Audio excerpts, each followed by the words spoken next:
आप देख रहे हैं ये देश है हमारा, अमीश देवगन के साथ। नमस्कार व्यूअर्स, मैं हूं अमीश देवगन। 24 का सियासी चक्कर, कौन लेगा मोदी से टक्कर, इस सवाल पर चौतरफा पॉलिटिक्स का एक्शन शुरू हो गया है।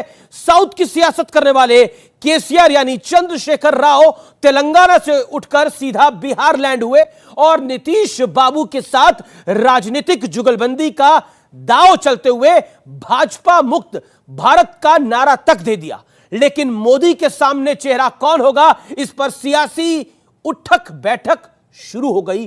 सियासी उठक और बैठक।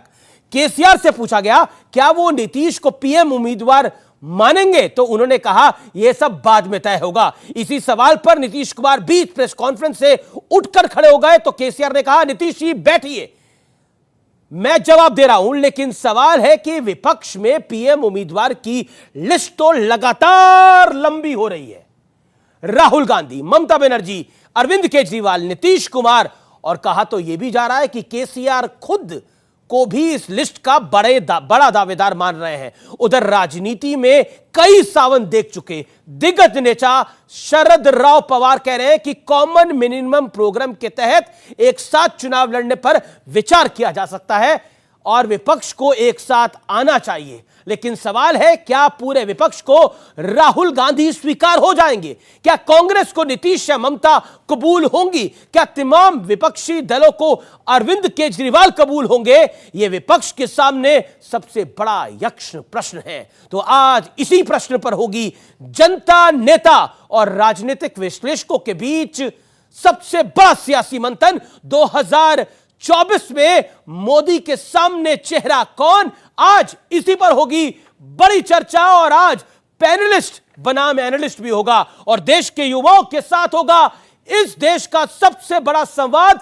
देश के सबसे ज्यादा देखे जाने वाले प्राइम टाइम कार्यक्रम के अंदर आज इसी पर होगी सबसे बड़ी चर्चा।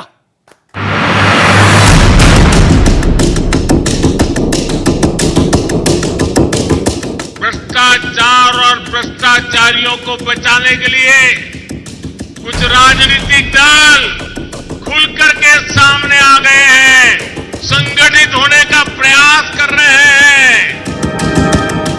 2019 की तरह 2024 से पहले एक बार फिर महागठबंधन की चर्चाएं शुरू हो गई। लेकिन मोदी के खिलाफ चेहरा कौन होगा, इस पर घोर असमंजस है। पीएम कैंडिडेट की लिस्ट में लेटेस्ट नाम नीतीश कुमार का जुड़ा है। एनडीए से अलग होते ही इसकी चर्चाएं शुरू हो गई। आगे भी जरूर हम चाहेंगे कि सब लोग मिल करके अब पूरा का पूरा मजबूत हो और सब लोग आगे का सब कुछ करें। 14 में मिला, अब 24 है ना, फिर इसलिए सब लोग एकजुट हो जाए। हालांकि पटना पहुंचे केसीआर की प्रेस कॉन्फ्रेंस को देखकर लगा कि नीतीश बाबू के लिए शायद दिल्ली दूर है। उनके पास एक चेहरा है, केसीआर साहब नीतीश कुमार जी का नाम प्रपोज करेंगे। आप क्यों जल्दीबाजी कर रहे हैं? हमको बैठने दीजिए, बात तो करने चाहिए। मैंने उनका नाम लिया तो बैठ जाइए।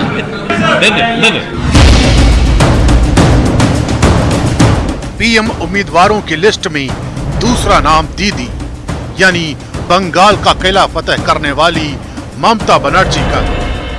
दिल्ली का लड़ाई हमारा आखिरी लड़ाई है। हम लोग वादा करती हूँ, हम लोग 24 में बीजेपी के उधर से हटाएंगे। हमारी ख्वाहिश है कि बाकी साथियों के साथ बात करें, इनके साथ बैठो, कुछ मिनिमम कानून हो गया, इस पर एकता हो सकती है तो ध्यान दे दो और मिलकर चुनाव लड़ सकते हैं। वैसे 2 राज्य जीत चुके अरविंद केजरीवाल भी दबी जुबान से ही सही पर मैदान में ताल ठोक रहे हैं। आज उनकी योजनाओं की टैगलाइन दिल्ली नहीं, देश को ध्यान में रखकर तैयार की जाती है। अरविंद केजरीवाल जिस तरह से अब पूरे देश में एक काम करने वाले ईमानदार नेता के रूप में पहचान बनाते जा रहे हैं और पूरे देश के लोग अब उनको पसंद करने लगे।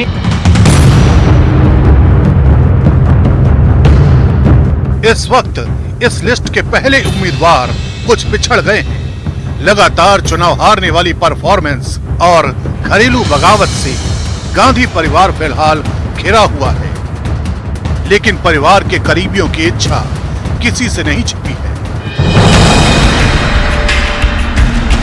लेकिन सवाल यह है कि इनमें से कौन प्रधानमंत्री मोदी की तरह ब्रेव और बोल्ड डिसीजन ले सकता है, क्योंकि मोदी लगातार इतिहास की भूल सुधार रहे हैं। हाल ही में उन्होंने नेवी के सिंबल से सेंट जॉर्ज के क्रॉस को गुड बाय करा दिया। सवाल यह भी, क्या विपक्ष में एक नाम तय हो पाएगा? आज इसी मुद्दे पर होगी सबसे बड़ी चर्चा। 2024 चेहरा कौन? 2024 का चेहरा कौन? और इस बड़े संवाद में आज न्यूज 18 पर हम सबसे अनोखा प्रयोग करने जा रहे हैं, और ये कोई संयोग नहीं है, और ये प्रयोग ये है कि आज एक तरफ एनालिस्ट होंगे, दूसरी तरफ पैनलिस्ट होंगे, और देश के युवा होंगे, जनता जनार्दन होगी। तो सबके लिए जोरदार तालियां के साथ अभिनंदन करिए। मेरे साथ जुड़ रहे हैं भारतीय जनता पार्टी के, क्योंकि यहां पे बात हुई, शरद राव पवार ने इस देश में राजनीति के कई सावन देखे हैं, लेकिन भारतीय जनता पार्टी के एक नेता, एक प्रवक्ता ऐसे हैं, एक सांसद ऐसे जिन्होंने राजनीति में कई सावन देखे हैं। उन्होंने 2004 में अटल बिहारी वाजपेयी की हार भी देखी है, उन्होंने 2014 में नरेंद्र मोदी की हुंकार भी देखी है। Doctor Sudhanshu Trivedi, member of parliament Bharatiya Janata party का। मेरे साथ कांग्रेस की ओर से जुड़ रहे हैं अभय दुबे, इन्होंने भी कांग्रेस के कई सावन देखे हैं। इन्होंने 15 साल बाद मध्य प्रदेश में सरकार आती हुई देखी है, लेकिन 2.5 साल में जाती हुई भी देखी है। अभय दुबे का अभिनंदन करिए। मेरे साथ संजीव झा हैं, विधायक हैं आम आदमी पार्टी के, और आम आदमी पार्टी को लग रहा है कि अब मोदी के बनाम केजरीवाल हैं, इसीलिए बीजेपी डरी हुई है, ये नारा ये दे रहे हैं। अभिनंदन है, जोरदार तालियों के साथ स्वागत करिए। और माधव आनंद, इनका अभिनंदन तो और जोरदार होना चाहिए, क्योंकि जब ये पहले चर्चा में आए थे तो ये मोदी की तरफ थे, अब ये अभय दुबे की तरफ है, तो इनका जोरदार तालियों से स्वागत करना चाहिए, क्योंकि पलटी मार दी है। और मेरे साथ इस चर्चा में जुड़ रहे हैं शिवम त्यागी, राजनीतिक विश्लेषक, आलोक वत्स, राजनीतिक विश्लेषक, अजीत कटारिया, राजनीतिक विश्लेषक, सूर्य प्रकाश मैथिल साहब, राजनीतिक विश्लेषक, सैयद जावेद, राजनीतिक विश्लेषक, और दीपक झा, राजनीतिक विश्लेषक। जोरदार तालियों से स्वागत करिए इनका भी। चलिए इस चर्चा की शुरुआत करते हैं। 50-50 सेकंड का वक्त मैं आप सबको दूंगा शुरुआती दौर में अपनी बात रखने के लिए। मैं शुरुआत अभय दुबे आपसे करना चाहता हूं, और सवाल मैं ये पूछना चाहता था कि आपका पीएम कैंडिडेट कौन होगा। हम सबको पता है वो तो राहुल गांधी हैं, लेकिन सवाल ये उठता है, जो अध्यक्ष नहीं तय कर पा रहा 2.5-3 साल से, वो पीएम पद का उम्मीदवार कैसे तय कर पाएगा? अमीश देवगन जी और युवा साथियों, भारतीय जनता पार्टी के जो कार्यकाल 8 साल का हमने देखा, उसमें समूची भारतीय जनता पार्टी के लिए कहता हूं कि सचमुच में तुम खलनायक हो। नायक का सिर्फ मुखौटा है, अभिनय में महा छलावा है, अभियान बहुत ही छोटा है। इस नाटक में क्या रखा है, ये खेल तमाशा बंद करो। आखिर इस आने वाले भविष्य के भारत का चेहरा होगा कौन? हमने एक चेहरे के इर्द गिर्द जो राजनीति देखी है, उसमें सिर्फ और सिर्फ छलावा देखा है। अब भारतीय जनता पार्टी अगले चुनाव में अमीश देवगन जी जाएगी तो क्या नारे देगी? 4 नारे। बेरोजगारी से बैर नहीं, युवाओं की खैर नहीं, घर घर महंगाई, हर घर महंगाई, बैंक लुटेरों का साथ, धन्ना सेठों का विकास, मोदी जी को हम लाने वाले हैं, वो महंगाई बढ़ाने वाले हैं। जी देखिए, कांग्रेस का जो कंफ्यूजन है, वही जो कांग्रेस की लायबिलिटी है वो बीजेपी की एसेट है, वो क्या आम आदमी पार्टी की भी एसेट है? अभी हाल ही में जो हमने उठक बैठक देखी है बिहार के अंदर, उसको देख के कुछ याद आता है आपको? मुझे ये लगता है कि 75 साल से इस देश में जब भी होते हैं तो मुद्दा विकास नहीं होता है, मुद्दा कभी जाति बन जाता है, कभी धर्म बन जाता है। आपस में जनता को लड़ा करके जाति के नाम पर, धर्म के नाम पर लोग सत्ता में आ रहे हैं। तो अरविंद जी ने कहा कि अगर इस देश को नंबर 1 बनाना है तो आपको सबसे पहले हर देश के हर एक व्यक्ति को, हर एक बच्चे को अच्छी शिक्षा आपको देनी चाहिए। अगर देश को नंबर 1 बनाना है आपको, तो देश के हर एक व्यक्ति को अच्छे स्वास्थ्य की सुविधा मुफ्त मिलनी चाहिए, उनका अधिकार है। अगर इस देश को नंबर 1 बनाना है तो आपको अपने युवाओं को रोजगार देना पड़ेगा। जी। अगर आपको नंबर 1 बनाना है तो आपको महिलाओं के लिए 2024 में अरविंद केजरीवाल भी चेहरा है एक। देखिए, मैं वही कहा कि जो 130 करोड़ जनता की उम्मीदें होंगी वही चेहरा होगा। और जब नहीं, अभी और सीबीआई का प्रकोप बढ़ जाए, अगर मैं वही कह रहा हूं, अभी 2 राज्यों के अंदर है, दिल्ली तो हाफ स्टेट है, पंजाब एक फुल स्टेट है।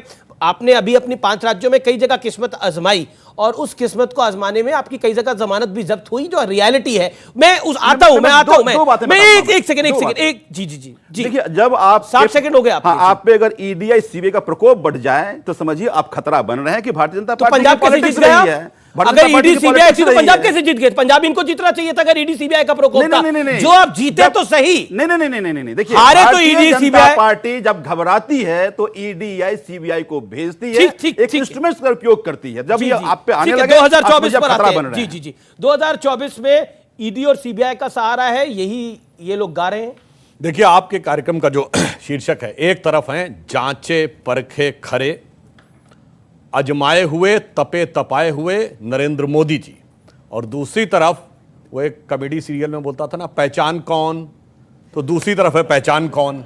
और इस पहचान कौन में बात क्या है? मोदी जी के नेतृत्व में भाजपा है सरकार बनाने के लिए, और ये सब लोग हैं अपनी अपनी हैसियत बनाने के लिए, ताकि ये दिखा तो सकें कि हाँ हमने भी चुनाव लड़ा है, हमने भी चुनाव लड़ा है। अब जैसे अभी अभय दुबे जी की पार्टी के जो चिर युवा नेता हैं, जो कि अनेक राज्य हारने के बाद भी दावेदारी में हैं, वो अपना गढ़ नहीं बचा पाए तो दावेदारी में है। आम आदमी पार्टी नई राजनीति के लिए आई थी, जिनके संस्थापक सदस्यों का विश्वास अब उनके साथ नहीं है, और इनके पितृ पुरुष अन्ना इनकी राजनीति के अनोखेपन की पूरी कहानी बता चुके हैं। तीसरे हैं ये जो एक भतीजे के साथ में हैं। भतीजों का साथ राजनीति में बहुत बढ़िया नहीं रहा है। बिहार के बगल में उत्तर प्रदेश है, भतीजे ने चचा की क्या गति की थी। दूसरी तरफ बंगाल है, भतीजा बुआ के साथ क्या कर रहा है। और अगर भतीजे के साथ में है तो ये बताएं, चाचा तो नीतीश जी हैं, ताऊ तो लालू जी हैं। अच्छा चलिए, ताऊ तो चुनाव नहीं लड़ सकते, पर ताई बड़ी नेता हैं या चाचा बड़े नेता हैं, इसी का फैसला नहीं हो पाएगा। जी, आपने अपनी 60 सेकंड को अच्छे से इस्तेमाल करके अपनी बात को रखा। देखिए माधव बाबू, जब हम पहले आपसे जब आप स्टूडियोज में आए थे तो नीतीश बाबू सुधांशु जी यानी बीजेपी की तरफ थे, अब आप लोग अभय दुबे जी की तरफ है। और ये जो उठक बैठक आपने केसीआर साहब को करा दी है, इससे क्या समझे पब्लिक? अमित देवगन जी, देश का मौसम भी चेंज हो रहा है। अब हम लोग समर से विंटर की तरफ जा रहे हैं, तो देश की राजनीतिक फिजा भी जो है ना बदल रही है। और जब हम लोगों ने एनडीए छोड़ा, जब आदरणीय नीतीश कुमार जी ने यह फैसला लिया, तो निश्चित रूप से बीजेपी को कड़ा झटका लगने का काम हुआ है। बीजेपी की बेचैनी को हम लोग समझ सकते हैं, और कोई भी पार्टी इस तरह का निर्णय लेती है तो पार्टी को बनाती भी जनता है और बिगाड़ती भी जनता है। तो जनमानस की भावनाओं को समझते हुए जो बीजेपी की तो कर दीजिए घोषणा, आ रहे हैं नीतीश बाबू, करिए। अरे हम लोगों ने कहा ना, आगाज हुआ है बदलाव होगा, आगाज हुआ है बदलाव भी होगा। और 2024 में नहीं, हकीकत अरे हकीकत की बात कर रहे हैं, जुमलेबाजी हम लोग नहीं करते हैं। तो आगाज हुआ है तो बदलाव भी होगा। नीतीश बाबू सीएम कैंडिडेट, 60 सेकंड का यूटिलाइज करने दीजिए, 60 सेकंड का यूटिलाइज करने दीजिए। सुधांशु भाई ने यूटिलाइज किया, मुझे भी करने दीजिए। जी। और जहां तक आपने कहा कि विपक्ष का चेहरा कौन होगा, अरे विपक्ष का चेहरा समय रहते हुए हम लोग तय करने का काम करेंगे। अभी जो हम लोग का मकसद है कि जितनी भी विपक्षी पार्टियां हैं सब एक साथ हो जाएं। जब एक साथ हो जाएंगे तो निश्चित रूप से चेहरा भी आपको बहुत जल्दी जैसे सुनने को मिल जाएगा। ठीक है, लेकिन राहुल जी को आपका समर्थन मिलेगा? राहुल जी तो हम लोग के गठबंधन में है, समर्थन मिलेगा, गठबंधन की सरकार चल रही है। राहुल जी को आपका समर्थन मिलेगा एज अ पीएम कैंडिडेट? देखिए, मैंने कहा कि जब सारी पार्टियां बैठेगी, जब एकजुट हो जाएंगे, जैसे केसीआर को बिठा रहे थे आप, निश्चित रूप से चेहरा हो जाएगा, चेहरे पे हो जाएगा। और आदरणीय नीतीश कुमार जी, ठीक है, सुधांशु जी सबको पता है। देन अभय दुबे, और फिर मैं अपने एनालिस्ट के पास आ रहा हूं। चेहरा हो जाएगा नहीं, यहां चेहरा नहीं है, चेहरे हैं। और उन चेहरों का हश्र क्या होता है, मैं याद दिलाना चाहता हूं। भारत के इतिहास में सबसे बड़ा गठबंधन सबसे मजबूत बना था जनता पार्टी में, जिसमें सब पार्टियों ने अपनी पार्टी का विलय कर दिया था। हमने भी विलय कर दिया था, इसके बावजूद वो गठबंधन नहीं चल पाया। और जिस समय वो गठबंधन टूटा था, तब स्वर्गीय अटल जी ने लिखा था, वो आज बिल्कुल चरितार्थ होता है। बेनकाब चेहरे हैं, दाग बड़े गहरे हैं, टूटता तिलिस्म आज सच से भय खाता हूं, गीत नहीं गाता हूं, गीत नहीं गाता हूं, वो इन लोगों के ऊपर लागू होता है। अब अबे जी, ये मतलब आपका अपना नेता नहीं तय हो पा रहा, तो आप पे विपक्ष भी ये भरोसा कैसे करेगा? ये संजीव झा या फिर माधव आनंद भरोसा कैसे करेंगे? आपको अपने ऊपर खुद ही भरोसा नहीं है? अमीश देवगन जी, एक पुराना गाना याद आता है, गा दीजिए फिर। काम को देखो चेहरा न देखो, चेहरों ने लाखों को लूटा, काम सच्चा और चेहरा झूठा। इन्होंने कहा कि नीतीश बाबू को पीएम कैंडिडेट घोषित कर दीजिए, किसी ने नहीं किया, उनके राजनीतिक दल ने नहीं किया, कांग्रेस पार्टी ने, गठबंधन ने नहीं किया। अरे क्या बात कर रहे हैं, मैं सबूत साथ लाया हूं। तो लीजिए। मैं यहाँ पे अमीश जी। एनालिस्ट को सबूत दिखा देता हूं, किसको दिखाऊं आप देख लीजिए, ये सबूत है, मैं आप सबको बांट देता हूं भाई, सबूत देख लीजिए, आप लोग सबूत देखिए, कमाल की बात कर रहे हैं। आपको भी दिखाता हूं, आगाज हुआ है, बदलाव होगा, पूरे पटना में पोस्टर लगे पड़े हैं भैया। आप कह रहे हो अभी तक उन्होंने अपने आप की घोषणा नहीं करी है, इधर देखिए ये क्या है, ये पढ़िए आप लोग। आगाज हुआ है, बदलाव होगा, इसका अर्थ जानते हैं आप? फोटो किसकी लगी है? गठबंधन, चेहरा ना देखो, तस्वीर किसकी दिखा रहे हो? अब मैं वही बता रहा हूं, ये तस्वीर के बारे में एक बार चेहरा सच्चा, बातें झूठा, एक बार उल्लेख कर दिया था इनके सुशील मोदी जी ने, एक ही शब्द में बहुत कुछ कह दिया। आज तक समूचे देश में एकमात्र आदमी ने घोषणा की कि पीएम मटेरियल नीतीश बाबू है। कौन ने की? सुशील मोदी, भारतीय जनता अच्छा, पार्टी आप अपने के पोस्टर में, आपके पोस्टर में लिखा हुआ है भारतीय प्रदेश में जनता दिखा, पार्टी ने देश में दिखेगा, यही लिखा हुआ है ना? से हटा दिया तुरंत। एक सेकंड, ये देखिए क्या लिखा हुआ है, प्रदेश में दिखा, देश में दिखेगा। अब बताइए क्या कहिएगा? अब देखिए, स्वीकार करते हैं, अब मैं आपको थोड़ा स्वीकार करते हैं, थोड़ा सा ना बोलिए, सवाल तो बनता है भाई, हमने स्वीकार करते हैं। हमारा प्रधानमंत्री पद का नेतृत्व युवा करेंगे, भारत के किसान करेंगे, 75 करोड़ किसान। जो आपने इसमें लाइन लिखी ना, प्रदेश में दिखा, देश में दिखेगा, मैंने नहीं लिखी भैया, नहीं, मैं जो लिखी हुई है वो नीतीश बाबू ने लिखी। आपने इनसे सवाल बहुत सही पूछा, भाई साहब अमेठी में नहीं दिखा मगर वायनाड में दिखा, ये होती है समझदारी। प्रदेश में नहीं दिखा, ग्वालियर में हारे थे कि नहीं अटल जी? अब एक ग्वालियर में चुनाव अटल बिहारी वाजपेयी भी हारे थे। बहुत तो सही बात है, ऐसा मत कहिए आप, मान्यवर, जो भी राजनेता देश में है, नेतृत्व करते, तो क्या आपके लिए देखिए, अप्रासंगिक चुनाव होगा? हारना बड़ी बात नहीं है, बिल्कुल हम कहते हैं हम 2 सीटों वाली पार्टी में रह चुके हैं, पर हमारी साख मजबूत थी, ये साख हार चुके हैं। आज मैं ईमानदारी से कहूं, 136 बड़ी महत्वपूर्ण बात बोली, कांग्रेस एक अपनी साख हार चुकी है, और ये बात आम आदमी पार्टी भी कहती है कि इन्होंने कांग्रेस देश के युवाओं की साख को हरा दिया, देश के युवाओं की उम्मीदों को हरा दिया। ये पूछना चाहता हूं कि आज प्रधानमंत्री नरेंद्र मोदी जी की जो लोकप्रियता शिखर पर है, क्या आपने नीतीश बाबू को उसके मुकाबले में खड़ा करने का ये पोस्टर लगाया है? इसका आप जवाब दे दीजिए, क्योंकि नीतीश बाबू हों या ममता बनर्जी हों या जो भी विपक्ष के चेहरे हैं, वो नरेंद्र मोदी जी के पास लोकप्रियता में कहीं नहीं ठहरते, इसलिए आप इसका जवाब दीजिए, क्या आपका कौन सा चेहरा होगा और क्या आपकी नीति होगी, और क्या आपकी नीति होगी, क्या साझा कार्यक्रम होगा, वो 24 में लेकर के जनता के पास क्या जाएंगे आप? देखिए, आदरणीय नीतीश कुमार जी तो 17 साल से लगातार बिहार वासियों की सेवा कर रहे हैं, और आदरणीय नीतीश कुमार जी की प्रशंसा विपक्षी पार्टियां तो छोड़ दीजिए, बीजेपी के लोग, आदरणीय प्रधानमंत्री मोदी जी भी करते हैं। और आज बीजेपी की विडंबना देखिए, पूरा बिहार एक तरफ, बीजेपी एक तरफ, तो बीजेपी चुनाव लड़के देख लेना वहां, और प्राइम मिनिस्टर का जो रास्ता तैयार होता है, वो तो बिहार से शुरुआत होती है। यूपीए के उम्मीदवार नीतीश कुमार होंगे, ये जानना चाहते हैं। भारतीय लोकतंत्र की यही सुंदरता है, 135 करोड़ की आबादी में कोई व्यक्ति या कोई पार्टी बोले कि मेरे पास सिर्फ एक चेहरा है, विपक्ष के पास बहुत चेहरे हैं। देखिए, भाजपा का क्या है, एक श्लोक है, चाणक्य ने कहा है, लोचनाभ्याम विहीनस्य दर्पणम किम करिष्यति। तो लोचन विहीन भाजपा आज ये बताए कि देश में मुद्दों की राजनीति कब करेगी, देश में राहुल गांधी से लड़ेंगे कि देश में बरगलाने की राजनीति करेंगे। राहुल गांधी को तो छोड़िए, राहुल गांधी को आपने भी छोड़ दिया। नहीं, मेरी बात नहीं, मैं आप उनको पसंद करते थे, मैं अभी भी पसंद करता हूं या नहीं करता हूं, बाद में हम डिस्कस कर लेंगे। क्यों अभी करे भाई, पब्लिक कैमरा लगा हुआ है, अब आप पसंद नहीं करते? मैं राहुल गांधी को पसंद करता हूं, इसलिए मैं इनसे सवाल करता हूं,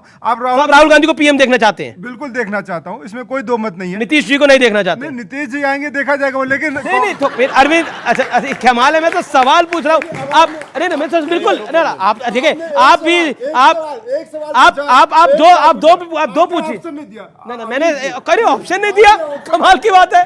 आपने ऑप्शन देते कि क्या ऑप्शन चाहिए आपको? ऑप्शन चाहिए, आप खुद बोलिए। ऑप्शन नहीं है ना, देश को कोई ऑप्शन नहीं चाहिए।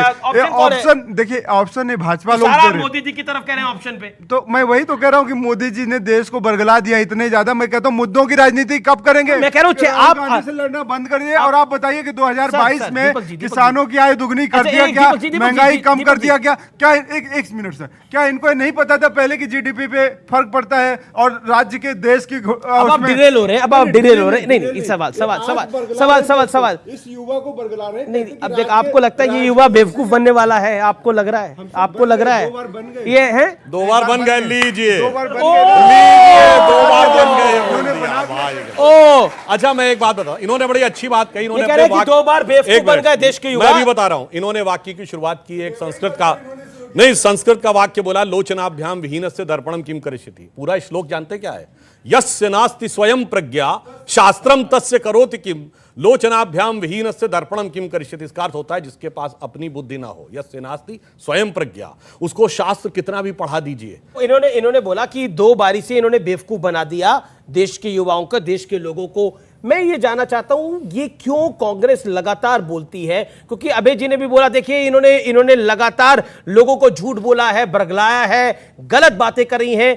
क्यों कांग्रेस को ऐसा लगता है कि लगातार लोग बेवकूफ बनते जा रहे हैं? यूपी में अभी 5 राज्यों में चुनाव हुआ, आपका रिजल्ट क्या आया? कितनी एक सेकेंड आप कहां सरकार बनाई आपने, वो बताइएगा 5 राज्यों में से। आप 1 मिनट ले लीजिए, फिर मैं आता हूं। देखिए, बेवकूफ बनाने वाली बात तो मैं सिर्फ ये कह दूं, जिनके नेता का संसद में आचरण क्या रहा, भाषण दिया, फिर प्रधानमंत्री जी के जाके झप्पी ली और सीट पर बैठ के आंख मारी, कनकी मारी। ये अब आप ये समझिए कि वो बेवकूफ आप बनाने का प्रयास कर रहे थे, परंतु देश की जनता बहुत समझदार है। और जहां तक मैं ये बात कहना चाहूं, वह अब इतनी बेवकूफ भी नहीं है कि 52 साल का व्यक्ति सबसे बड़ा युवा माना जाएगा। और युवा नहीं, चिर युवा माना जाएगा, चिर व्याकुल माना जाएगा, चिर व्यथित माना जाएगा, चिर कुपित माना जाएगा। वैसे क्योंकि यहां पे युवाओं की बात हो रही है, राहुल जी को बार बार युवा कह के कांग्रेस संबोधित करती है, ये कांग्रेस का पॉलिटिकल राइट है। लेकिन पॉइंट ये है, ये देखना चाहिए योगी आदित्यनाथ की क्या उम्र है, अमित भाई शाह की क्या उम्र है, इवन तेजस्वी यादव की क्या उम्र है। इसमें तेजस्वी यादव को फिर भी युवा माना जाएगा। लेकिन मैं आपके पास आता हूं, क्योंकि यहां पे लोकतंत्र पे सवाल हुआ। दीपक झा ने बोला, आपके सामने एक एनालिस्ट बैठे हैं, उन्होंने बोला पब्लिक को बेवकूफ बना दिया। तो ये माना जाए दिल्ली में आपने बेवकूफ बना दिया? नहीं, देखिए 2 बातें हैं। जब ये बात हो रही है कि मोदी जी के विपक्ष का चेहरा कौन होगा, मुझे लगता है सवाल ही गलत है या आप किसी ट्रैप में हैं। मुझे ये लगता है कि इस देश के मुद्दे और देश की जनता को उम्मीद कौन होगा। तो दिल्ली में आप सवाल पूछ रहे थे, केजरीवाल के मुकाबले कौन? मैं आता हूं, बोलते थे ना, मैं आ रहा हूं ना, मैं वही कह रहा हूं कि दिल्ली में अरविंद केजरीवाल के प्रति लोगों की उम्मीदें थी और लगातार भारी मिनट मिला, हम लोग जीते। अगर बाई चांस आपको चांस मिलता है, मोदी हट रहे होंगे और राहुल गांधी आ रहे होंगे, तो आप राहुल गांधी का समर्थन करेंगे? मेरे लिए राहुल गांधी मुद्दा नहीं है। नहीं, मैं बार-बार कह रहा हूं, कैंडिडेट हो सकते, बार-बार कह रहा हूं कि मेरा सवाल तो है, आपके लिए मुद्दा नहीं है, लेकिन देश के लिए मुद्दा है ना। मेरे लिए सवाल नहीं है। मेरा सवाल क्यों नहीं है? सवाल तो मैं पूछ रहा हूं। मेरा जवाब तो सुन लीजिए, आप जवाब सुन लीजिए। मैं ये कह रहा हूं कि आज जो देश में 130 करोड़ जनता के जो मुद्दे हैं, वो शिक्षा का मुद्दा, स्वास्थ्य का मुद्दा, वो रोजगार का मुद्दा, वो महंगाई का मुद्दा, एक सवाल का जवाब देना पड़ेगा। मैं ये मानता हूं, राहुल गांधी अगर कांग्रेस के पीएम कैंडिडेट होंगे तो क्या आम आदमी पार्टी उसका समर्थन करेगी, हाँ या ना? मुझे लगता है, मैं बार बार एक ही बात आपको कह रहा हूं, जिस पे 130 करोड़ जनता की उम्मीदें होंगी वो इस देश का प्रधानमंत्री बनेगा, चाहे कोई भी हो। अरविंद, क्योंकि आपने तो समर्थन लिया भी हुआ है ना कांग्रेस से पहली सरकार बनाने में। देखिए, मुझे यह लगता है कि आज जिस तरह से मैं बार बार कहा कि ईडी, सीबीआई तमाम तंत्र इन्होंने छोड़ा है, ये दर्शाता है कि इनकी घबराहट, इनकी चिंता बढ़ रही है। सुधांशु त्रिवेदी, 30 सेकंड में जवाब, फिर मैं एनालिस्ट के पास आ रहा हूं, पब्लिक के पास भी आ रहा हूं। ऐसा अन्याय मत कीजिए। नहीं, बिल्कुल आपके साथ कोई अन्याय नहीं कर रहा। आपने वादा किया कि मैं आपके पास आ रहा हूं। मुझे 10 सेकंड का सिर्फ समझ दीजिए। हाँ ठीक, 20 सेकंड ले लीजिए, बोलिए। चलिए आप बोलिए। देखिए, आम आदमी पार्टी के सत्ता के स्वार्थ की राजनीति का उदय हुआ इनकी राजनीतिक दल के उदय के साथ। मैं भारतीय जनता पार्टी के लिए कहना चाहता हूं, आचारहीनम न पुनन्ति वेदा। गिन ही नहीं रहे, वो आपको किसी हैसियत में नहीं गिन रहे। सही, वो तो भारतीय जनता पार्टी और आम आदमी देश में किसी की हैसियत गिनते ही नहीं है। सुन लीजिए अब आगे, आचारहीनम न पुनन्ति वेदा। वेद भी जिनका आचरण ठीक नहीं है उनको ठीक नहीं कर सकता। आपने कहा राहुल गांधी जी ने आंख का फिसल जाना उतना घातक नहीं है जितना नियत का फिसल जाना है। भारतीय जनता पार्टी की नियत फिसल गई दोस्तों। क्या कहा था आपको? 2 करोड़ रोजगार का सृजन मित्रों हर साल करूंगा। 12 करोड़ रोजगार आप लोगों के छीन लिए गए। 84 करोड़ लोगों की हिंदुस्तान में आमदनी कम कर दी। प्रधानमंत्री जी ने भावुक होकर कहा था कि मेरी उज्ज्वला बहनों, मेरे आंखों में आंसू आ जाते हैं जब मैं देखता हूं कि धुएं के कारण आपके लंग्स खराब हो रहे हैं, आपकी आजीविका पर फर्क पड़ रहा है। प्रधानमंत्री जी, 1000 रुपए का गैस का सिलेंडर जब आप कर देते हैं तो 3.5 करोड़ उज्ज्वला बहनें फिर उस धुएं को पीने के लिए बाध्य हो जाती हैं। मैं सिर्फ ये बात कहता हूं कि जो लोग आज कहते हैं आज पूरी दुनिया में प्रचंड महंगाई है, और मैं सिर्फ एक उदाहरण देना चाहता हूं। अमेरिका ने अपने स्ट्रेटेजिक ऑयल रिजर्व्स खोले हैं। 23 नवंबर 2021 का व्हाइट हाउस का प्रेस रिलीज देख लीजिए। मैं चुनौती से पूछता हूं, बताइए कभी पिछले 200 साल में अगर उसने स्ट्रेटेजिक ऑयल रिजर्व्स खोले हों। उसके बावजूद आज 1000 रुपए का सिलेंडर है और जनवरी 2014 में 1241 रुपए का सिलेंडर था। और चाइना की बात करते हैं, अरे भाई चाइना के साथ अपना एग्रीमेंट तो बता दो जो कांग्रेस की कम्युनिस्ट पार्टी और कांग्रेस के बीच में हुआ था, चलो वो सार्वजनिक कर दो, फिर हम मान लेंगे कितनी ईमानदारी है। Welcome back. आप देख रहे हैं वीकेंड का सबसे भरोसेमंद कार्यक्रम ये देश है हमारा। मैं शिवम त्यागी को लेकर आना चाहता हूं, एनालिस्ट है। एक शिवम आपका पॉइंट क्या है, सवाल क्या है? नहीं, मुझे लगता है सही कहा है अभी दुबी जी ने कि भाई काम सच्चा है, चेहरा झूठा है, लेकिन आपके पास तो चेहरा भी नहीं है सर और काम भी नहीं है। आप मुझे एक चीज बताएं ना, हमने क्या काम बताया? सवाल सुन लीजिए, सवाल सुन लीजिए, लगातार बोल रहे हैं ना। 2019 में इस देश के गृह मंत्री ने कहा था कि राहुल गांधी एक साल में अप्रोक्सीमेटली 60 बार 62 बार जो है ट्रैवल करते हैं एक साल में, यानी कि अप्रोक्सीमेटली 5 बार महीने में, यानी कि एक दिन जाते होंगे, एक दिन आते होंगे, एक दिन रुकते भी होंगे, यानी कि 3 दिन। अगर हम उसको 5 से भी भाग करें तो अप्रोक्सीमेटली 20-22 दिन तो वो इस देश में ही नहीं रहते, तो काम कहां से करेंगे? कैंडिडेचर आपका, इनके कैंडिडेचर की बात करते हैं। 17 साल ये बिहार में रहे, 17 साल में बिहार प्रति व्यक्ति आय में सबसे पीछे, 17 साल में बिहार की राजधानी पटना 55 में से 52वें नंबर में, 17 साल में बिहार कुपोषण में दूसरे नंबर पे, 17 साल में बिहार में इन्होंने ये काम किया और इनको प्रधानमंत्री बनना है। अब इनके ऊपर आ जाते हैं। इनका टेस्ट अभी बहुत रिसेंट ही हुआ था, उत्तर प्रदेश में गए, सारी की सारी सीटों पर जमानत जब्त होकर आई। बिल्कुल इसमें कहीं कोई दो राय नहीं है कि दिल्ली में और पंजाब में इनकी सरकार है, लेकिन बावजूद इसके आज हालात यह है कि इस देश में इंडिया अगेंस्ट करप्शन के नाम से आने वाली पार्टी मोस्ट करप्ट पार्टी के नाम पर सामने खड़ी है। और आप देख रहे हैं इतने साल इनकी पार्टी को शुरू करे नहीं हुए जितने ज्यादा इनके नेता इस समय कन्विक्ट होकर जेल में बैठे हुए हैं। तो कैसे कैंडिडेट ये 2024 का देंगे? एक कैंडिडेट है जो फॉर्म्ड है, टेस्टेड है, ट्राइड है, मुख्यमंत्री बनने के बाद प्रधानमंत्री बने, और दूसरी तरफ कैंडिडेट ठीक है। मैं अभय जी आपका रुख करूंगा और आपको मैं 30 सेकंड का वक्त दूंगा अपनी बात को रखने के लिए। स्पष्टता से आप अपनी बात को रखिएगा, कोई इसमें दो राय नहीं है। आप जब बात करते हैं राहुल गांधी की कि राहुल गांधी एक कैंडिडेट है, प्राइम मिनिस्टर कैंडिडेट है, आप ही के नेता है गुलाम नबी आजाद, वो कहते हैं कि वो एक्टिव पॉलिटिशियन ही नहीं है। आप ही के नेता है संजय निरुपम, उन्होंने तो जो विपक्ष की प्रेस कॉन्फ्रेंस कर रही थी उसने बोला ये तो चकल्लस लग रहा है, ये तो चकल्लस लग रहा है जो कुछ हो रहा है। क्या आपको लगता नहीं है कि राहुल गांधी की इमेज आपके खुद के नेताओं ने नॉन सीरियस बना दी है? देखिए, मैं तो देश की जनता से पूछना चाहता हूं, अगर राहुल गांधी जी भट्टा परसोल से लड़ाई प्रारंभ करते हैं और 75 करोड़ किसानों को देश के उनके भूमि का अधिकार दिलाते हैं, जिसको प्रधानमंत्री आती एक के बाद एक 3 अध्यादेश से समाप्त करना चाहते हैं, तो वो राहुल गांधी हिंदुस्तान के हित की बात करता है कि नहीं करता है? वो राहुल गांधी जो कहता है कि आदिवासी अधिनियम, आदिवासियों को जंगल में आजीविका का अधिकार देकर 15 करोड़ आदिवासियों को हम उनका अधिकार देंगे, तो सवाल आ रहा है, बताइए सर। मेरा सवाल ये है कि जैसे इतनी सारी हिट फिल्में देने के बाद भी आमिर खान की फिल्में फ्लॉप जा रही हैं, वैसे ही राजनीति में राहुल गांधी जी भी फ्लॉप हो रहे हैं, उनके ही आदमी उन्हें छोड़कर जा रहे हैं, ऐसा क्यों? तो मतलब ये आपका कहना है कि राहुल गांधी और आमिर खान दोनों का वक्त चला गया है? देखिए, चिंता ये बेसिकली आपका पॉइंट, देश के युवाओं को चिंता ये करनी चाहिए कि युवाओं ने वो जो सपने दिखाए युवाओं के रोजगार के, वो फिल्म फ्लॉप कर दी प्रधानमंत्री राहुल गांधी पर। ऐसा है, एक लाइन ऐसे लाइटर नोट पे, थोड़ा लाइटर नोट पे, हम तो लखनऊ के रहने वाले, वहां एक कहावत है, अमा मियां वो दिन लद गए जब उस्ताद लल्लू खां फाख्ते उड़ाया करते थे। जी राहुल गांधी पर आपका पॉइंट? राहुल गांधी जी पे मेरा पॉइंट एक ही है कि वो बार बार कहते थे राफेल के मुद्दे पे चौकीदार चोर है, चौकीदार चोर है, और सुप्रीम कोर्ट में जाकर उन्होंने कहा कि भैया हमें माफ कर दीजिए, हम अपनी गलती मानते हैं, चौकीदार तो प्योर है। जब वो खुद ही इस बात को स्वीकारते हैं कि चौकीदार प्योर है, तो आप किस आधार पर उनका विरोध करते हैं? अभी आपने इतने सारे आंकड़े गिनाए, आपसे मैं पूछता हूं WTO के अंदर एग्रीमेंट किसने साइन किया? आखिर किसने ऑयल बॉन्ड्स को जारी किया? इस देश की आने वाली सरकार के ऊपर इतना सारा डेप्ट किसने छोड़ा? देश के फॉरेक्स रिजर्व कहां थे जब 2014 में प्रधानमंत्री जी ने सत्ता संभाली? आपके राज्य में बेरोजगारी दर कितनी थी? महंगाई दर डबल डिजिट में थी। आप इस बात का उत्तर दे दीजिए। आज के सिनेरियो में पूरे विश्व के अंदर जब प्रधानमंत्री जी एक ग्लोबल लीडर बनकर पूरे विश्व का नेतृत्व कर रहे हैं और महंगाई जो यूरोपियन कंट्रीज है वहां पर डबल डिजिट से ऊपर जा रही है, तो आज इंडिया के अंदर स्थिति इतनी अच्छी है। आपको धन्यवाद नहीं करना चाहिए? जब झूठ बोलते हैं, जब झूठ बोलते हैं तो आवाज भारी रखते हैं और भाजपा की तरह ये अपनी तकरीर जारी रखते हैं। क्या कहा?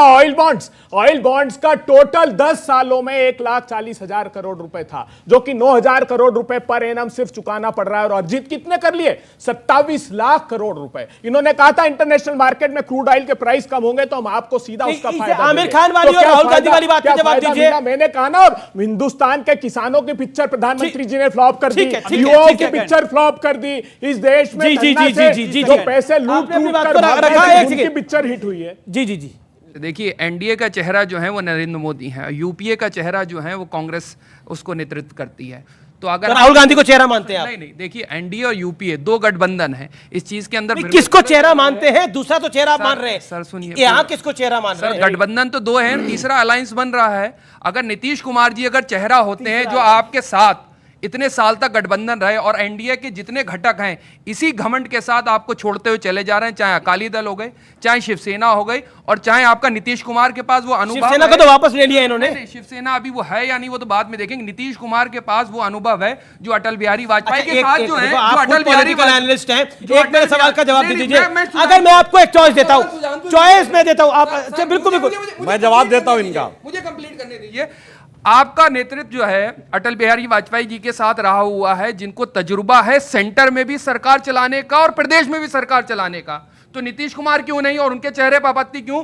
दूसरी चीज, अगर जिस तरीके से आपके घटक एनडीए छोड़ते चले जा रहे हैं तो आप क्या अकेले चुनाव लड़ सकते हैं आज की डेट में या नहीं लड़ सकते? सुधांशु त्रिवेदी, मैं दोनों बात कर रहा हूं। हम तो अकेले दम दोनों बार सत्ता बनाने के बाद, मगर उसके बावजूद हमने एनडीए घटक दलों को साथ में रखा। और जहां तक आपने कहा कि यूपीए है और एनडीए है और नीतीश जी तीसरा फ्रंट बना रहे हैं, अब पूछिए बिहार की सरकार में तो कांग्रेस शामिल है, तो कांग्रेस उस समय यूपीए में है कि तीसरे घटक में है? स्थिति नहीं क्लियर है भाई, ये बताइए, ये यूपीए में है कि तीसरे घटक में है? यही तो भारी कंफ्यूजन है, मानने में बहुत कंफ्यूजन है। जैसे लालू जी कहते हैं बहुत पॉलिटिक्स है, तो वही बहुत पॉलिटिक्स यहां समझ में नहीं आ रही है कि कांग्रेस है कहां पे। मैं माधव जी से पूछना चाहता हूं कि नीतीश कुमार ने बीजेपी का साथ छोड़कर गए लालू जी के पास, ये वही लालू जी हैं जिन्होंने उनको पलटू राम कहा था, और यही उनके तेजस्वी जी ने पलटू चाचा कहा था। उसके बाद उन्होंने कहा था कि कोई ऐसा सगा नहीं जिसको नीतीश ने ठगा नहीं। फिर आप वहीं चले गए। आज बिहार को आपने फिर जंगल राज में वापस कर दिया है। वहां पर जिस तरीके से स्पेट ऑफ क्राइम बढ़ गया है और जिस तरीके से लूट बलात्कार बढ़ गया है, इसके लिए दोषी नीतीश कुमार को ही माना जाएगा। 24 पर आपका और 24 में आप उनको प्रोजेक्ट कर रहे हैं सीएम का, और खुद उनके प्रेसिडेंट का नहीं पीएम का, सॉरी पीएम का, खुद उनके प्रेसिडेंट कहते हैं कि नीतीश कुमार पीएम के कैंडिडेट नहीं है, लेकिन उधर मांझी जी कहते हैं वो पीएम कैंडिडेट है। ऐसा ना हो, जल्दी से हटा के हम सीएम बन जाए। अरे ये बड़ा बोला, क्या बोला? तेजस्वी चाहते हैं कि जल्दी से चाचा को दिल्ली भेज के हम सीएम बन जाए। अरे ये है खेल, ये है खेल। जैसे एक टाइम पर करिए, देखिए, क्योंकि मैं 22-23 साल से पॉलिटिक्स को कवर कर रहा हूं, बिजनेस को भी कवर कर रहा हूं, तो शरद यादव के साथ भी यही कहा जाता था कि आप तो नेशनल पॉलिटिक्स के लिए बने हैं। तेजस्वी यादव अब नीतीश कुमार को बोल रहे हैं अब नेशनल पॉलिटिक्स के लिए बने हैं। कहीं ऐसा तो नहीं जो शरद यादव के साथ नीतीश बाबू ने खेल किया वो तेजस्वी नीतीश बाबू के साथ कर दे?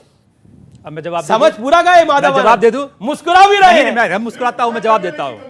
देखिए जवाब दूं, कुछ दिन पहले, आज से 25 दिन पहले जब हम लोग बीजेपी के साथ थे तो सब कुछ मंगल राज था, और 15 दिन में जंगल राज हो गया। आप अनुमान लगाइए बीजेपी की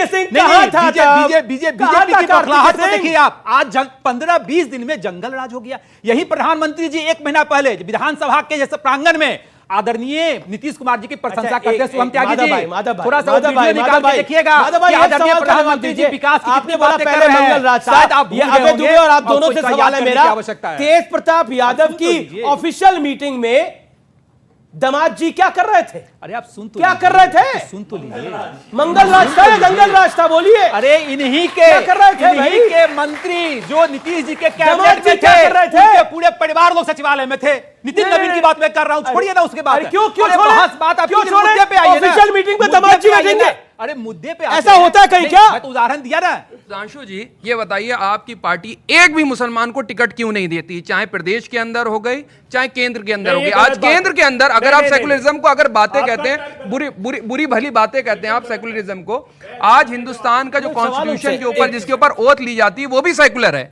तो आप उसको मानते हैं या नहीं मानते हैं? ये वाजिब सवाल है, महत्वपूर्ण सवाल, बहुत वाजिब सवाल किया है। अब मैं बताना चाहता हूं, माइनॉरिटी कमीशन का चेयरमैन किसी गैर मुस्लिम को बनाया कभी कांग्रेस ने? हमने बनाया सरदार त्रिलोचन सिंह जी को। मैं पूछना चाहता हूं, कांग्रेस के जमाने में कोई बुद्धिस्ट मंत्री था, कोई पारसी मंत्री था, कोई किसी जोरोस्ट्रियन को कुछ बनाया, किसी जैन को बनाया? किसी को नहीं बनाया। सुनिए, अगर वोट देने की स्थिति हो तो हम बताना चाहते हैं, कॉमन सिविल कोड एक ही राज्य में है, वो है गोवा, जो हाईली क्रिश्चियन डोमिनेटेड है। किसी को कोई समस्या नहीं। 40 में 18 क्रिश्चियन को टिकट दिए। मैं जवाब दे रहा हूं, 40 में 18 क्रिश्चियन क्यों नहीं हम मिनोरिटी गिनेंगे? 40 में 18 क्रिश्चियन को। आपके लिए मिनोरिटी सिर्फ एक ही है, क्योंकि देश के युवा है। इस देश की धारा बदल रही है, और इस देश की धारा को अगर आपको नब्ज को पहचानना है तो पहचानने का सबसे बड़ा जरिया होता है इस देश का बॉक्स ऑफिस, इस देश का बॉलीवुड। आप देखिए, बीते दिनों जितने फिल्में आई वो पिट गई, वो फ्लॉप हो गई, क्योंकि इस लड़की ने सही कहा, आमिर खान का दौर अब चला गया है इस देश के अंदर। अब इस देश के अंदर एक ऐसा दौर है जिस दौर के अंदर आपको जो कहना है वो स्पष्ट रूप से कहना है, इसमें दो मुंही बात आप नहीं कर सकते। कांग्रेस की समस्या यह है कि कांग्रेस ये नहीं तय कर पा रही कि उसका अध्यक्ष कौन होगा, उसका चेहरा कौन होगा। कांग्रेस की प्रॉब्लम यह है। अब अबे दुबे मैं आपको बताता हूं, आप खुद से मत बोलिए, सवाल सुनिए, सवाल का जवाब दीजिए ना। सवाल सुनिए, जवाब दीजिए इत्मीनान से। 40 सेकंड में आपको इत्मीनान से देता हूं। मेरा सवाल बड़ा महत्वपूर्ण है आपसे। आपके सर बहुत बड़े नेता गुलाम नबी आजाद ने पार्टी छोड़ी। उन्होंने बोला कि आपकी पार्टी में चपरासी फैसले लेते हैं, ओएसडी फैसले लेते हैं, सिक्योरिटी गार्ड फैसले लेते हैं। आपको भारत जोड़ो यात्रा तो छोड़िए, आपको कांग्रेस जोड़ो यात्रा करनी चाहिए। कश्मीर से लेकर कन्याकुमारी तक आपके नेता से नेता छूटते जा रहे हैं। क्यों? मनीष तिवारी कहते हैं कि अगर इलेक्शन प्रोसेस ठीक नहीं होगा तो कैसे तय होगा, बताइए। 42 साल तक उन्होंने सत्ता के साथ रहे। जब कांग्रेस पार्टी प्रतिकूल परिस्थिति में है, जब सड़कों पर संघर्ष का समय था, तब उन्होंने कहा, क्योंकि फरवरी 2021 भारत जोड़ो यात्रा में किसका सवाल है? राज्यसभा की सदस्यता हमने बरकरार नहीं रखी, तो वो जो गुलाम नबी आजाद ने कहा। देखिए, गुलाम नबी आजाद जी ने कहा कि भारत जोड़ो यात्रा की बजाय कांग्रेस जोड़ो यात्रा करनी चाहिए। वो बहुत सीनियर नेता है, बहुत बड़े नेता हैं। उन्होंने कोई बात कही है तो सोच समझ कर कही है। उनको लगा होगा कि कांग्रेस पार्टी में आज चौकी वे अपना क्या नाम है बॉडीगार्ड और पीए और जो उनके चौकीदार हैं वो फैसले लेते हैं, तो इसका मतलब कहीं ना कहीं कोई ना कोई गड़बड़ है। अभय दुबे जी, आप अपनी पार्टी को दुरुस्त करिए, तब जाकर के आप जनता को दुरुस्त। ये बहुत बढ़िया बात है, आप अपनी पार्टी को दुरुस्त करिए। क्या आप अपनी पार्टी को दुरुस्त क्या एक होती है कि हम बीमारी को समझे ना, हम बोले बीमारी है नहीं। उनकी चिट्ठी इतनी घातक नहीं जितनी अडवाणी जी ने लिखी थी। अडवाणी जी ने कहा था कि अपना निजी हित साधने के लिए कुछ लोग पार्टी में आ गए नरेंद्र मोदी जी के लिए, तो कम से कम हमारे यहाँ सारे लोग। चलिए अब एक लाइन बोल, सुधांशु जी, देखिए, गुलाम नबी आजाद साहब तो पार्टी छोड़ के चले गए। अब मैं दो ऐसे नेताओं को बताता हूं जो पार्टी में हैं।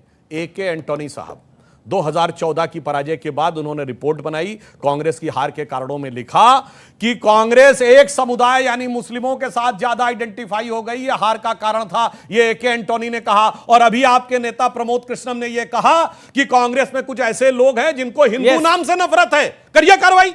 कांग्रेस के जो भी नेता हैं और जो भी कार्यकर्ता हैं वो सब राहुल गांधी को पीएम बनाना चाहते हैं, पर क्या राहुल गांधी खुद पीएम बनना चाहते हैं? दोनों का ये अच्छा सवाल है। जिस दिन जो अध्यक्ष नहीं बनना चाहता वो पीएम बनना चाहता है क्या? एनालिस्ट भी ताली मार रहे हैं अधिकतर। जिस दिन हमारी देखिए दीपक झा चुपचाप ताली मार रहे हैं, मजबूरी में समझ रहा हूं। अमेश जी, जिस दिन हमारी ये बिटिया राजनीतिक दलों की नीतियों का प्रश्न करने लगेगी ना, उस दिन इनके भविष्य का भी उद्भव हो जाएगा। और दूसरी बिटिया ने इनमें ये सही सवाल नहीं पूछ रहे। मेरी वो उसका मैं अपना दृष्टिकोण बता रहा हूं, आगे जाकर इस बात का आभास होगा। नीतियों पर पूछे। राहुल गांधी के बारे में बता देता हूं, जो व्यक्तिगत क्षमता में मैं जानता हूं, राहुल गांधी जी सामूहिक ने व्यक्तिवादी नेतृत्व के वो बहुत खिलाफ हैं। वो कहते हैं कि नेतृत्व सामूहिक होना चाहिए, जब भी एक व्यक्ति के हाथ में नेतृत्व होगा वो निरंकुश होगा। इसीलिए हमारा प्रजातंत्र ये निर्धारित किया गया है। और जब बिटिया तुम नीतियों का प्रश्न करोगी भारतीय जनता पार्टी या कांग्रेस से, तब तुम इस चेहरे को भूल जाना और पूछना कि जो युवाओं के लिए नीति निर्धारित की थी प्रधानमंत्री जी, उस पर आप कितना खरा उतरे। क्या प्रधानमंत्री जी आपने वादा नहीं किया था कि मोदी जी आने वाले, महंगाई घटाने वाले? क्या एक सेकंड बिल्कुल, रुकिए यहीं पर। क्योंकि आपने बोला राहुल, जब कैबिनेट का फैसला फाड़ा था, जब ऑर्डिनेंस फाड़ा था, तो निरंकुश थे या अंकुश थे? कैबिनेट का फैसला फाड़ा था राहुल गांधी ने, वो कैबिनेट जिसमें प्रधानमंत्री, देश के कैबिनेट मिनिस्टर बैठते हैं, और राहुल गांधी क्या थे? मात्र सांसद जो सुधांशु त्रिवेदी है। क्या सुधांशु त्रिवेदी की हिम्मत है वो कैबिनेट का डिसीजन फाड़ सके? मैं पूछता हूं, एक सेकंड, ना फाड़ा था, क्या हिम्मत है आप में? आपने कैबिनेट का डिसीजन फाड़ने की? नहीं, अरे वो तो देखिए, इतनी सामूहिकता में विश्वास करते हैं कि 3.5 साल हो गए, अभी समूह में अध्यक्ष ढूंढा ही जा रहा है। इतनी सामूहिकता है जिसका कोई कल्पना नहीं की जा सकती। और जो किया था, मैं एक बात कहना चाहूं, देखिए, डॉक्टर मनमोहन सिंह जी को एक्सीडेंटल प्राइम मिनिस्टर कहा गया, मगर मैं ये कहना चाहूंगा उनके साथ जो ये हरकत की वो पूरी डेमोक्रेसी के लिए बहुत डेट्रीमेंटल थी, जो राहुल गांधी जी ने, जबकि वो एक फोन छोड़िए, वो एक इशारा कर देते मनमोहन सिंह जी को तो वो कैबिनेट और विड्रॉ हो जाता। इसका मतलब आपका उद्देश्य सिर्फ अपमान करना था उस समय के प्रधानमंत्री का। संजीव झा, प्रधानमंत्री ने बोला कि भ्रष्टाचार, जिनके खिलाफ भ्रष्टाचारी कार्रवाई हो रही है वो सब एक हो रहे हैं। आपके खिलाफ भी भ्रष्टाचार पे कार्रवाई हो रही है, यानी आपकी पार्टी के खिलाफ? प्रधानमंत्री कह रहे हैं, मैं यही तो कह रहा हूं, ये प्रधानमंत्री कह रहे हैं। जब प्रधानमंत्री जी की दोस्तबात की बातें करने लगूंगा, जब उनके दोस्तबात की बातें करने लगूंगा, उनके सुधार की बातें करने लगूंगा, तो पूरा शो निकल जाएगा। लेकिन इन्होंने कहा कि ये बी टीम है, ये दोनों कहते हैं, दोनों को ये कहते हैं कि बीजेपी की बी टीम है, बीजेपी कहते हैं ये कांग्रेस की बी टीम है। अब जब पंजाब, मैं वही बात कर रहा हूं। और एक बात और उन्होंने कहा कि पंजाब जब गए तो विश्वास जी ने कहा कि ये खालिस्तानी है। तब मैंने दोनों से पूछा कि बताइए भाई ये टीम कौन है फिर खालिस्तानी का? लेकिन पंजाब की जनता ने मुंह तोड़ जवाब दिया। आज तक के इतिहास में ऐसा मेडल किसी को पंजाब में मिला। पहली बात कही राहुल गांधी जी का जवाब एक दशक पहले। अरे राहुल गांधी जी को आगे याद करेंगे, पहले सुधांशु जी बात तो मैं ईमानदारी से बताना चाहता हूं, सिर्फ भारत के इतिहास में 2 ही इलेक्शन ऐसे हुए, 2019 और 2004, जिसमें महंगाई मुद्दा नहीं था, क्योंकि महंगाई की जो रेट थी वो विकास दर से बहुत कम थी, आधी थी। मगर इन्होंने 2014 की एक बात कही तो हमें तो याद आ गया, अरे 2013-14 बहुत अच्छा याद दिला दिए। एक टोपी लगाते थे, मुझे चाहिए जन लोकपाल, मुझे चाहिए right to reject, right to recall, और टोपी पहना दी जनता को और टोपी गायब। अब ये बताइए, तो आंदोलन से निकले नेता हैं, सारी संसद चोर है, कसम खाता हूं कभी राजनीति में नहीं आऊंगा, कभी कांग्रेस पार्टी से समर्थन नहीं लूंगा, कभी बंगला नहीं लूंगा, कभी गाड़ी नहीं लूंगा। और तो और ये कहते केस विड्रॉ हुए, ये भारत के इतिहास की सबसे कम आयु की नई नवेली अजब अलबेली पार्टी है, जिसके की अध्यक्ष 4 नेताओं के खिलाफ मिथ्या आरोप लगाने के लिए कोर्ट में माफी मांग चुके। अरुण जेटली जी के खिलाफ, नितिन गडकरी जी के खिलाफ, कपिल सिब्बल जी के खिलाफ और शायद मनीष तिवारी जी के खिलाफ। अरविंद केजरीवाल नरेंद्र मोदी जी का छोटा भाई है, वो झूठ बोलने में एक बराबर है। नरेंद्र मोदी जी उनसे सीखे हुए हैं। मतलब जो जीत रहा है वो गलती है, जो हार रहा है वो सही है आपकी नजर? देखिए, जीत रहा है और हार रहा की बात नहीं, झूठ कितना बोल रहे हैं जनता के बीच में। अरविंद केजरीवाल पर अभय दुबे, मैं आपके पास आता हूं। ये जहां जा रहे हैं ये आपकी विकेट गिरा रहे हैं। दिल्ली आए, आप साफ हो गए, पंजाब गए, आप साफ हो गए। क्या आपको लगता नहीं है कि अब ये जिस तरह से अपने आप को पिच कर रहे हैं ये आपके लिए चिंता की बात है, या फिर 2024 में आप अरविंद केजरीवाल के पीछे खड़े होने को तैयार हैं जैसे आप दिल्ली में खड़े हुए थे 2013 के अंदर? समूचे देश की जनता के पीछे खड़े होने को हम तैयार हैं। अरविंद केजरीवाल का सवाल पूछा, सुन लीजिए ना। एक गंभीर आरोप आपने लगाया राहुल गांधी जी पर, उसका जवाब देना बहुत जरूरी है। देश के युवाओं को जानना चाहिए उन्होंने किससे यह आचरण लिया? महात्मा गांधी से। महात्मा गांधी ने कहा था कि जो कानून तुम्हारे, सवाल था? अब आप मेरे को बोलना ही नहीं देंगे, कौन सा आरोप लगाया? आप बोल दीजिए। किस आरोप की बात कर रहे हैं? अध्यादेश फाड़ने की जो बात आप राहुल गांधी पर, सुनिए, महात्मा गांधी से सीखा था उन्होंने। ये गंभीर आचरण था, बताइए, खैर जवाब दीजिए। अब सुन तो लीजिए, ये कांग्रेस सरकार को अंग्रेज बता दिए, कह रहे उनका अध्यादेश फाड़ के उन्होंने गांधी जी। आपने क्या बोल दिया? ये आपने बोल दिया डॉक्टर मनमोहन सिंह की सरकार अंग्रेजों की सरकार थी क्या? आप जितना चाहे राहुल गांधी को जितना चाहे डिफेम करिए, मैं क्यों डिफेम कर रहा हूं? वो न्याय की लड़ाई लड़ रहा है, लोगों को जानना चाहिए। महात्मा गांधी ने कहा कि जो कानून तुम्हारे अधिकारों की रक्षा नहीं कर सकता, तुम्हारा नैतिक दायित्व है कि उसे फाड़ कर फेंक दो। वो राहुल गांधी ने किया। क्या अध्यादेश था? मनमोहन सिंह की सरकार, मनमोहन सिंह की सरकार, मनमोहन सिंह की सरकार अंग्रेज की सरकार की 2001 में ये भी लेकर आए थे वही कानून, मेरे पास प्रमाण है उसके। लेकिन राहुल गांधी जी ने फाड़कर वो अध्यादेश फेंका कि सजा याफ्ता आदमी को चुनाव की राजनीति में रहने का अधिकार। अब गठबंधन कर रही है उसी के साथ। सुन लीजिए अब एक बात, दूसरी बात, बड़ी बड़ी ईमानदारी की बात कर रहे हैं। और भारतीय जनता पार्टी के दो मतलब भाई, एक बेरोजगारी और महंगाई और दो घर जमाई। एक सेकंड, दोबारा बोलिए इस बात को। आपने बोला कि ये जो अध्यादेश राहुल गांधी जी ने फाड़ा था, ये इन्होंने महात्मा गांधी से सीखा है, यही कहा ना आपने?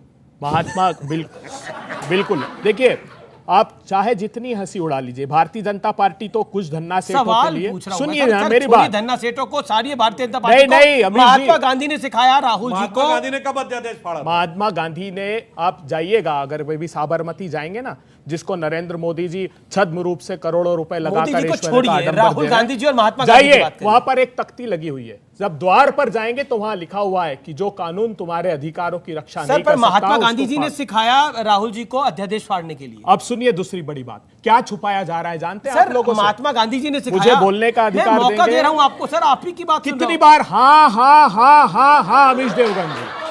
अब इसी में सवाल है, मेरी बात पूरे करने ऐसे देखिए क्या छुपाया जा रहा है जानते हैं आप? इन्होंने बड़ी बात की ईडी सीबीआई की, क्या हुआ जानते हैं? विजय माल्या का लुकआउट नोटिस जारी किया गया सीबीआई द्वारा, लुकआउट नोटिस को रिवोक किया। ठीक है, सूटकेस लेकर हिंदुस्तान से भगाया। ये तो बड़ा खुलासा इन्होंने कर दिया कि महात्मा गांधी ने सिखाया है कि अध्यादेश फाड़ना। देखिए कई बार क्या होता है कि कहां महात्मा गांधी और कहां वो थे, कहां ये हैं।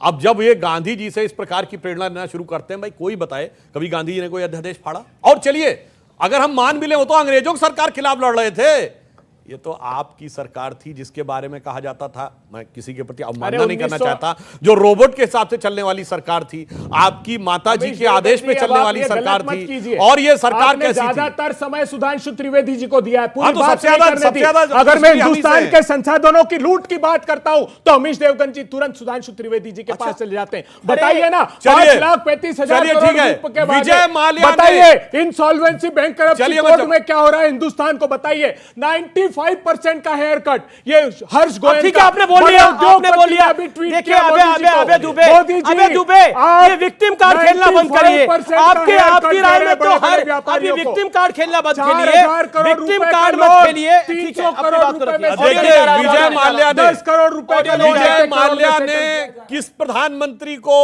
धन्यवाद का पत्र लिखा कि मेरा लोन खत्म हो गया था, इसके बावजूद आपके द्वारा लिखे गए लेटर के द्वारा मुझे एसबीआई से एक्स्ट्रा लोन मिल गया, धन्यवाद का पत्र रिकॉर्ड में है। और एक केस बताइए विजय माल्या के खिलाफ जो समाप्त हो रहा है इस चर्चा के लिए। आप तमाम लोगों का शुक्रिया अपनी बात को रखने के लिए, इस व्यू को रखने के लिए। लेकिन 24 के चुनाव में मोदी के सामने चेहरा कौन होगा, इसमें एक बड़ा कंफ्यूजन है और बड़ा कॉम्प्लिकेशन भी है। लेकिन कन्विक्शन यह है कि नरेंद्र मोदी को जरूर हराना है 2024 के अंदर। लेकिन कॉम्प्लिकेशन के साथ आगे देखिए होता है क्या। लेकिन फिलहाल इस खास प्रोग्राम में इतना ही। उम्मीद है आपको यह हमारा नया संस्करण जरूर पसंद आया होगा। नमस्कार।